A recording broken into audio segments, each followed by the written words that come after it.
అనుకోండి, ఈ 70 ఏళ్ల జీవితంలో మీరు సక్సెస్ కాకపోతే, దేవుడిచ్చిన ఈ ఆయుష్కాలంలో మీరు సక్సెస్ కాకపోతే, మీరు వెళ్ళే లోకం చాలా భయంకరమైన లోకం అండి. దేవుని పిల్లలారా, మనం ఇక్కడ ఉండగానే మారిపోవాలండి. ఒకసారి మా చిన్నప్పుడు మా అక్క రాత్రప్పుడు మిషన్ స్కూల్లో చదువుకునేదండి. అప్పట్లో ఎప్పుడు కథ అడిగేవాడిని అండి నేను, అక్కయ్య కథ చెప్పు అని. కథ చెప్పేదండి మా అక్కయ్య. మమ్మల్ని అమ్మ కడుపులో ఇద్దు డాడీ, మీ దగ్గరే ఉంటాం అంటామట.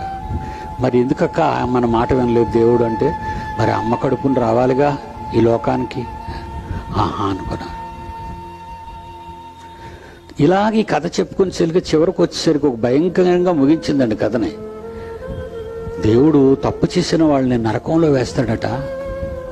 అక్కడ ఒక గడియారం ఉంటుందట ఆ నరకంలో. ఆ గడియారానికి ముళ్ళులు ఉండవురా తమ్ముడు అంది. ముళ్ళులు ఉండవా అన్నాను. టైం ఎలా తెలుస్తుంది అక్క? అక్కడ టైం అవసరం లేదు, మాట్లాడుతుంది ఆ గడియారం. ఆహా, ఏమని మాట్లాడుతుంది అక్క?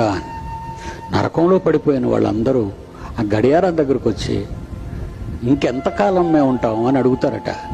ఎల్లప్పుడూ అంటదట అది.